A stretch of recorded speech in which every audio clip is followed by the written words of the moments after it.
देश में organ transplant मामलों में एनओसी जारी करने की एवज में रिश्वत लेने के मामले के तार नेपाल, बांग्लादेश और कंबोडिया से जुड़े होने की जानकारी सामने आई है। बताया जा रहा है कि निजी अस्पतालों के डॉक्टरों को भी इसकी जानकारी थी। अब तक की जांच में सामने आया है कि करीब 1000 से ज्यादा एनओसी जारी की जा चुकी है। एसीबी ने कमेटी में शामिल 3 डॉक्टरों के हस्ताक्षर के नमूने लिए। वहीं गुरुग्राम में मानव अंगों की खरीद फरोख्त का मामला उजागर होने के बाद गुरुग्राम की पुलिस ने जयपुर के अस्पतालों से भी ब्यौरा मांगकर स्थानीय पुलिस से संपर्क किया है।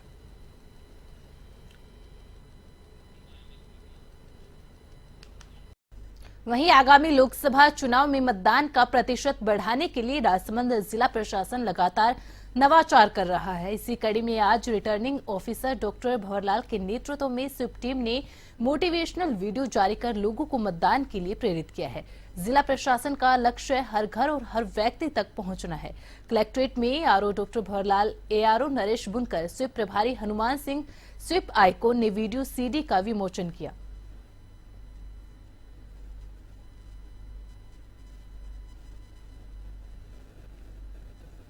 लगातार जागरूकता के लिए हमारी जो स्वीप की टीम है वो लगातार काम कर रही है। उसी कड़ी में आज हमने कुछ वीडियोस जारी किए हैं जो कि लोकल डायलेक्ट में है और हम सभी वोटर्स से अपील करते हैं कि 26 अप्रैल को आप सभी अपने घरों से निकलें और अपने वोट का जरूर प्रयोग करें।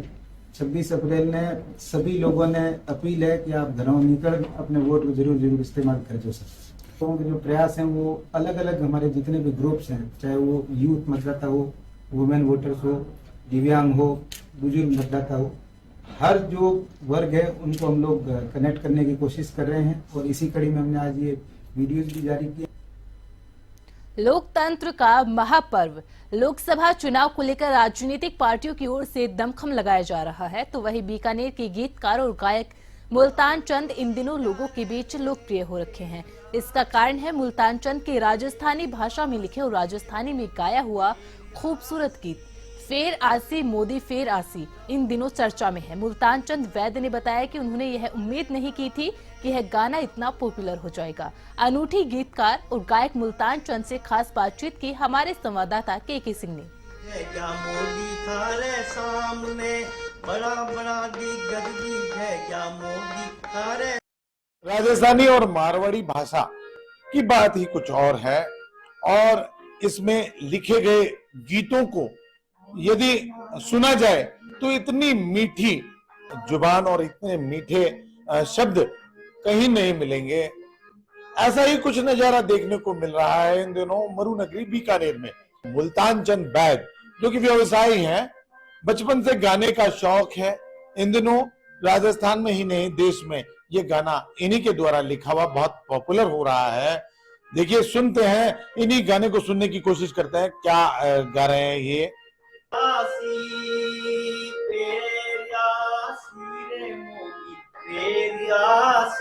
ओ तो 400 सीटा ने लेर पेरियासी, ओ तो 400 सीटा ने लेर पेरियासी। तो देखिए, यहाँ हम बताना चाहेंगे कि जो गीत है आपके सामने है, मीठे मीठे स्वरों में इसे स्वर दे रहे हैं मुल्तान जी से बात करते हैं। मुल्तान जी, क्या क्या गाना है और क्या है ये सब कुछ जो इन दिनों बहुत कौतूहल का विषय बना हुआ है और बहुत पॉपुलर हो रहा है? देखिए, मैंने मोदी जी से प्रभावित होकर ये मारवाड़ी के अंदर ये गीत मैंने बनाया। तो मोदी जी ने हमारे लिए इतना किया है कि यार हमारी आत्मा के अंदर बैठ गए हैं मोदी जी, हमारे कलेजे के अंदर बैठ गए हैं मोदी जी। तो मारवाड़ी में मैंने 4 लाइनें इनके लिए लिखी है। ये गीत है जो को लिखे हुए 5 दिन हुए हैं करीब। जनता इस गीत से बहुत प्रभावित हुए हैं। मेरे तो दक्षिण अफ्रीका तक फोन आने लगे हैं कि यार क्या गीत बनाया आपने। तो आप पेशे से संगीतज्ञ या गीतकार थोड़ी है? मैं तो एक साधारण गीतकार नहीं हूँ, मुझे गीत गाने का शौक है। मैं तो स्कूल के समय से ही ये भजन गीत वगैरह गाया करता था। और मैं जैन समाज से हूँ, तो अपने जैन समाज के अंदर जो जैन भजन होते हैं उनको बहुत अच्छी तरह से गाता हूँ। मुझे बहुत शौक है भजन गाने का। मुल्तान जी, गीत आपने ही लिखा है ये?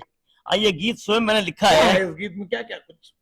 इस गीत में मैंने अपने मोदी जी का सारा प्रभाव है, जो मोदी जी ने अपने देश के लिए काम किए हैं। जैसे ये पहले इन्होंने ये कोरोना काल के अंदर जो इन्होंने सबकी सेवा की थी, फॉरेन विदेश तक इन्होंने ये जो वैक्सीन भेजी थी और सबकी हेल्प की थी।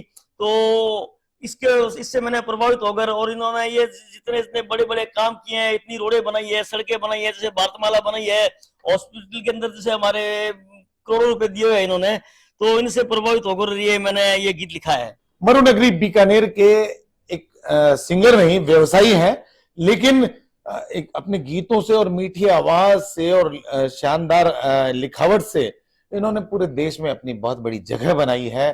के सिंह, A1 टीवी, बीकानेर। सुधा उपखंड अधिकारी कुलदीप सिंह की अध्यक्षता में सोमवार को पुलिस स्टेशन पर शांति समिति का बैठक आयोजित की गई। स्थानीय पुलिस स्टेशन में सोमवार को मसूदा सीओ सज्जन सिंह ने कस्बे में आने वाले पर्व को लेकर चर्चा करते हुए कहा कि पूर्व में निर्धारित मार्गों से शोभा यात्रा और अन्य कार्यक्रमों का आयोजन किया जाएगा। साथ ही पर्व आपसी सौहार्द के साथ मनाने का आह्वान किया।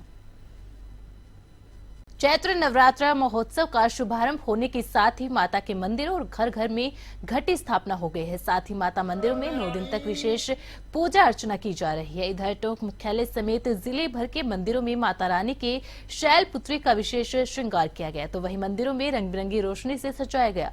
टोंक के ऐतिहासिक कंकाली माता मंदिर, श्री स्वर्ण दुर्गा मंदिर, कैलाशपति मंदिर, दूधिया बालाजी मंदिर में झांकी सजाई गई।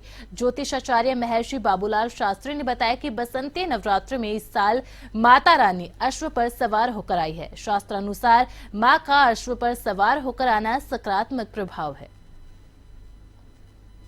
और नवरात्र स्टार्ट हो गए यहाँ से, और अच्छी अच्छी झांकी सजाई जाएगी आज से, और अष्टमी को बढ़िया बड़ी झांकी का प्रोग्राम रहेगा। और लोगों की यहाँ श्रद्धा अच्छी जुड़ी हुई है, लोग अच्छी भीड़ में आते हैं यहाँ पे। यहाँ ये बहुत पौराणिक मंदिर है, यहाँ पे लोगों की जो मन इच्छा होती है वो पूरी होती है।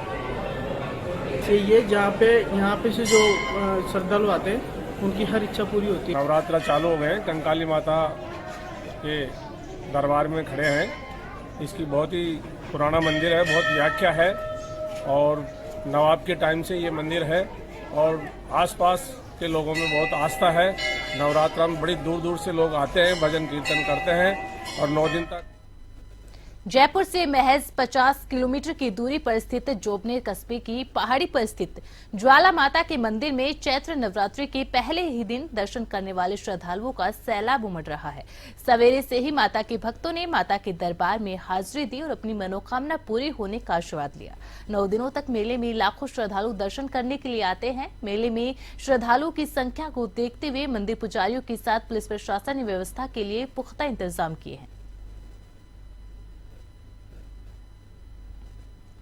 अलवर में चोरी की घटनाएं थमने का नाम नहीं ले रही है। ऐसी एक और घटना सोमवार रात को वैशाली नगर थाना क्षेत्र के देवेखेड़ा में हुई, जहां चोरों ने एक सोने मकान को निशाना बनाते हुए करीब 8 लाख रुपए की जेवरात समेत अन्य सामान पर हाथ साफ कर दिया। मामले में थाना पुलिस ने फरियादी की रिपोर्ट पर अज्ञात चोरों के खिलाफ मामला दर्ज कर जांच शुरू कर दी है। पीड़ित ने बताया कि परिवार के लोग निजी काम से शहर से बाहर गए हुए थे। वहीं परिवार को सदस्य का फोन आया, जिस पर घटना के बारे में पता चला। ताऊ जी का फोन आया मेरे पास कि ये कैमरे की पोजीशन है, आउट हो रही थी, इसको ठीक करो। ठीक करने लगा तो मेरी ताऊ जी से बात ही हो रही थी, और तब देखा कि लॉक बाहर टूटे हुए हैं। फिर मैंने मेरी मम्मी को, इनको सबको बुलाया, हमने गेट खोला, हम सब अंदर आए। जब देखा तो ये सारे लॉक वगैरह टूटे हुए थे। फिर मैंने ताऊ जी को फोन तो चालू ही था, फिर हमने सिस्टर को बोला है, मेरी सिस्टर आई। फिर रात को तब हमने FIR वगैरह करवाई। तब देखा हमने सारे पूरा देखा तो लॉक वगैरह टूटे हुए थे, और इसके अंदर से सामान वामान बिखरा हुआ था। और जब हमने बाद में जब उसकी छानबीन करी तो जो चीजें गायब थी उसके बारे में। नवरात्रों में घर घर में घट स्थापना की जा रही है। वहीं प्रसिद्ध शक्तिपीठ जीण माता का चैत्र नवरात्रों का लखी मेला विधिवत रूप से प्रारंभ हुआ। नवरात्रि के पहले दिन हजारों श्रद्धालु मां जीण भवानी के दरबार में पहुंचे। मंदिर कमेटी ने सोने चांदी के वर्क की चेन्नई से तैयार पोशाक से मां जीण भवानी का अलौकिक श्रृंगार किया। वहीं विशेष फूलों से मां जीण भवानी के दरबार को सजाया गया। सुरक्षा को लेकर पुलिस कर्मियों का जाब्ता तैनात किया गया है। आपको बता दें, मां जीण भवानी के 9 दिवसीय मेले के दौरान देश के कोने कोने से लाखों श्रद्धालु माता के दर्शन करने जीण धाम पहुंचते हैं।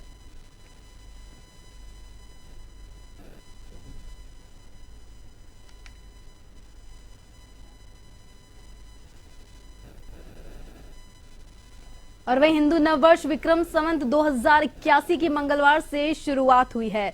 इस मौके पर अजमेर में हिंदूवादी संगठनों की ओर से हिंदू नववर्ष को उत्साह और उल्लास के साथ मनाया गया।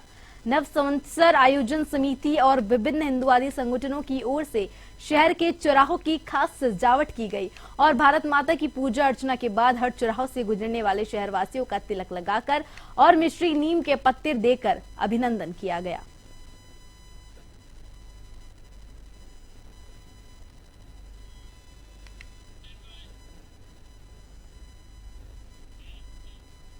और वही खबर पाली से है। पाली पुलिस ने बड़ी कार्रवाई करते हुए सोमवार रात को बिना बिल का 2 किलो सोना जब्त किया है।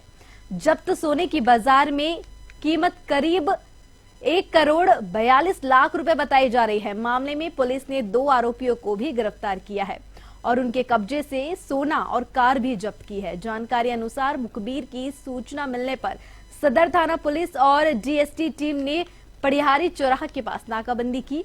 इस दौरान जोधपुर की तरफ से आ रही क्रेटा कार को रोककर तलाशी ली तो उसमें गियर के पास बनाए गए गुप्त बॉक्स में सोने के बिस्किट मिले, जिसका वजन करीब 2 किलो बताया जा रहा है। बिल नहीं होने पर पुलिस ने सोने के बिस्किट और कार जब्त कर ली।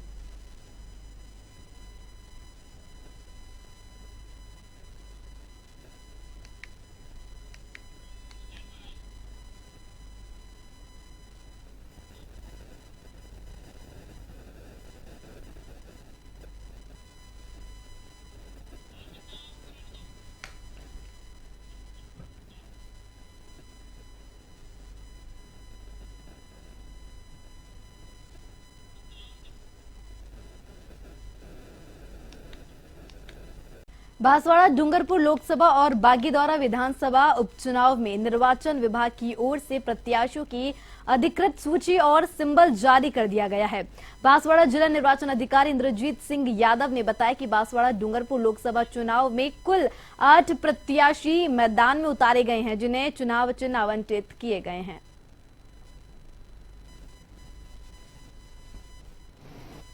मान्यता प्राप्त राजनीतिक दलों में बीजेपी, नेशनल कांग्रेस और बीएसपी के कैंडिडेट हैं। पंजीकृत पार्टी में Bharat Adivasi party, Indian peoples green party के कैंडिडेट हैं और 3 निर्दलीय कैंडिडेट हैं। और सिंबल एलोकेशन की कार्रवाई संपादित हो चुकी है।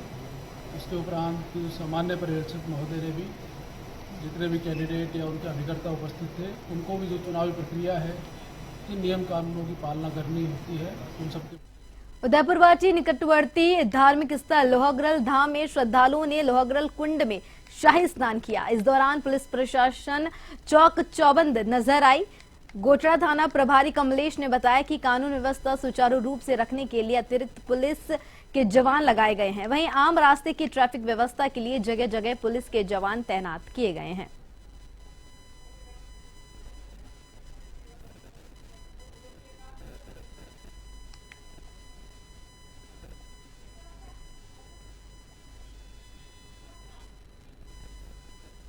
उदयपुरवाटी कस्बे के राजकीय उच्च माध्यमिक विद्यालय के खेल मैदान से लोकसभा चुनावों में अधिक से अधिक मतदान करने के लिए वोट बारात निकाली गई। रैली खेल मैदान, 5 बत्ती, मुख्य बाजार, शांकमबरी गेट, घुमचक्कर सर्किल तक निकाली गई। वोट बारात रैली के दौरान रथ सजाया गया और नवयुवक मतदाताओं को संदेश दिया गया कि अधिक से अधिक मतदान करें। साथ ही कार्यक्रम के दौरान उपखंड अधिकारी मोनिका सामौर, तहसीलदार भीम सिंह सैनी सहित कई लोग मौजूद रहे।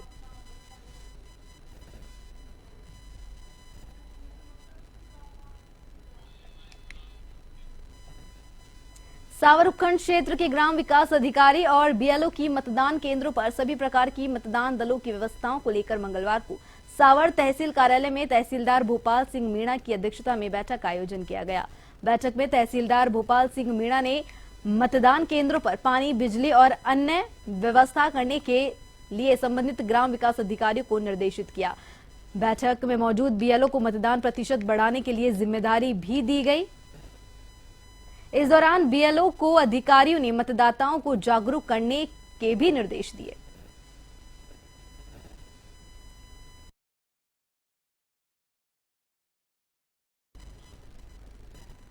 भाजपा प्रत्याशी मंजू शर्मा की सफलता के लिए आचार्य हिमानी शास्त्री ने पूरे जयपुर शहर में 108 सुंदरकांड के पाठ करवाने का संकल्प लिया है। इसी के तहत सुंदरकांड के 108 पाठ पूरे हुए और समापन समारोह पर भव्य आयोजन किया गया। आयोजन वेंकटेश मंदिर जेएलएन मार्ग पर किया गया। कार्यक्रम में राम के भजनों और रामचरित्र मानस की चौपाइयों से मंजू शर्मा की जीत के लिए प्रार्थना की गई।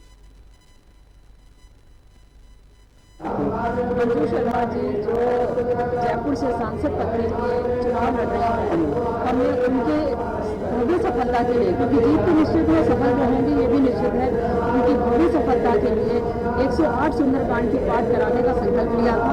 और आज हम उस समापन कार्यक्रम में हैं जहां हमारे 108 सुंदरकांड के पाठ पूरे हुए और हनुमान जी से, राम जी महाराज से यही प्रार्थना है कि मंजू दीदी जो इस शहर की सबसे प्रिय लाडली बेटी है, हमारे इस अनुष्ठान को स्वीकार करें राम जी और उन्हें भव्य सफलता की प्राप्ति हो। आज 108 सुंदरकांड का समापन है और हम सभी एक ही मकसद को लेकर यहाँ पर आए हैं और वो ये है कि भरतपुर लोकसभा सीट से भाजपा के प्रत्याशी राम स्वरूप कौली के तूफानी दौरे जारी है। दिन में ग्रामीण क्षेत्रों में जनसंपर्क करने के बाद वे शाम को शहरी क्षेत्रों में मतदाताओं से संपर्क करने में जुट जाते हैं। राम स्वरूप कोहली ने नगर क्षेत्र का दौरा करने के बाद भरतपुर लौटे तो देर रात तक शहर के प्रमुख चौराहों पर संपर्क सभाएं की। उनके साथ पार्टी के वरिष्ठ नेता और कार्यकर्ता भी मौजूद रहे। सबसे बड़ी सभा जवाहर नगर में हुई। यहाँ की सभा के लिए मुख्य अतिथि अयोध्या के प्रसिद्ध हनुमानगढ़ी मंदिर के महंत राजू दास महाराज रहे। उन्होंने अपने भाषण से लोगों को खूब जोश भरा। साथ ही उन्होंने कांग्रेस की सनातन धर्म विरोधी नीति पर जमकर कटाक्ष किया।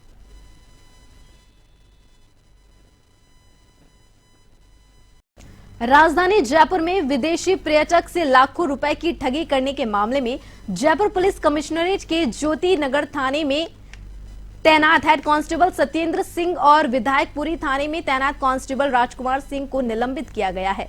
डीसीपी जयपुर साउथ दिगंत आनंद ने इस संबंध में आदेश जारी किए हैं। दोनों पुलिसकर्मियों पर जापानी पर्यटक सासो ताकेसी से 26.50 लाख रुपए सोना ठगी कर और 5.5 लाख रुपए हड़पने वाले आरोपियों को गिरफ्तारी से बचाने के एवज में 7 लाख रुपए वसूलने का आरोप है। पुलिस ने दोनों पुलिसकर्मियों को ठगी मामले में आरोपियों को बचाने के बदले लाखों रुपए की वसूली करने के मामले में गिरफ्तार किया है।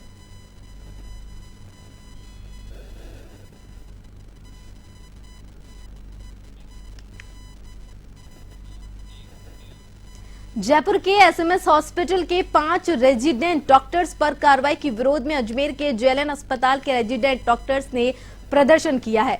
जेएलएन अस्पताल के रेजिडेंट डॉक्टर कार्य बहिष्कार पर भी उतर चुके हैं। उन्होंने चेतावनी दी है कि अगर 5 रेजिडेंट डॉक्टरों के निलंबन को वापस नहीं लिया गया तो कार्य बहिष्कार पर रहेंगे। डॉक्टर मनीष कुमार ने बताया कि एसएमएस में गर्भवती महिला का प्रसव लेबर रूम के बाहर होने के प्रकरण में गठित की गई जांच टीम ने 5 रेजिडेंट डॉक्टरों पर निलंबन की कार्रवाई की है। इस पूरे मामले में प्रशासन की लापरवाही थी। डाबी बरड़ क्षेत्र में मंगलवार को ग्रामीणों ने जिला प्रशासन से सरकारी बस सेवा शुरू करने की मांग रखी है। ग्रामीणों का कहना है कि नियमित बस सेवा नहीं होने से बुजुर्गों और महिलाओं यात्रियों को परेशान होना पड़ रहा है। मजबूरन अतिरिक्त चक्कर लगाकर बूंदी पहुंचना पड़ता है। बूंदी पहुंचने के लिए डाबी से कोटा और कोटा से बूंदी जाना पड़ता है। इस दौरान 2 बसों में सफर तय करना पड़ता है।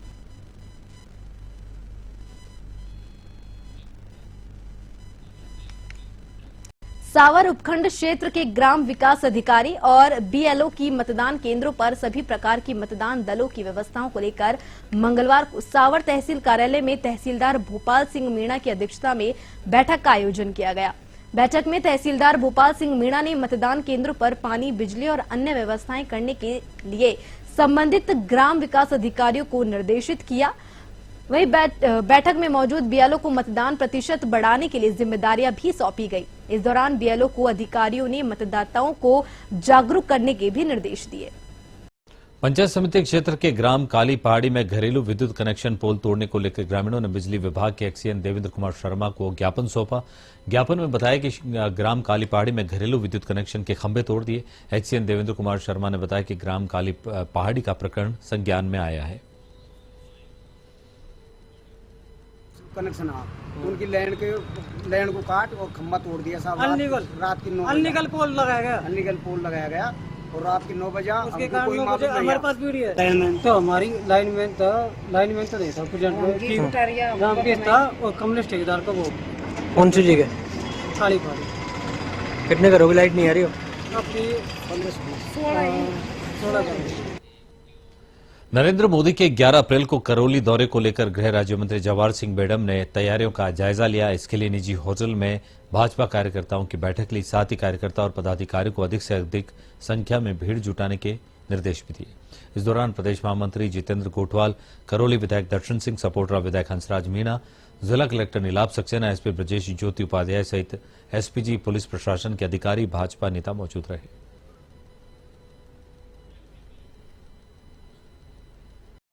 नसीराबाद के निकटवर्ती ग्राम राजगढ़ में घर के कुछ रिश्तेदारों ने अपने ही रिश्तेदार के घर में घुसकर युवक के शरीर पर कुल्हाड़ी से ताबड़तोड़ वार कर निर्मम हत्या कर दी। साथ ही शव को लहूलुहान हालत में घर के बाहर पटक कर फरार हो गए। युवक की हत्या के बाद गांव में सनसनी फैल गई। घटना के बाद पुलिस उपाधीक्षक विजय सांकला, सदर थानाधिकारी प्रहलाद साय मौके पर पहुंचे। मृतक के परिजनों ने गुलाब माली, दिनेश माली, जतन माली, सांवरलाल और सीमा माली पर हत्या का शक जताया।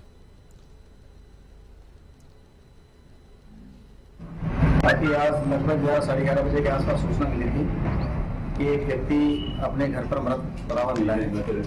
इस इतला पर मौके पर पहुंचा श्रीमान शिव साहब भी मौके पर पहुंचे तो वहाँ देखा तो कुल्हाड़ी के घाव रखे जो मौके पर ही उसकी मृत्यु हो गई थी। उसको लेकर के CSC नसीराबाद से यहाँ लेके आया हूँ और परिवार ने रिपोर्ट दी है, उनका पंजीकृत किया जा रहा है, अनुसंधान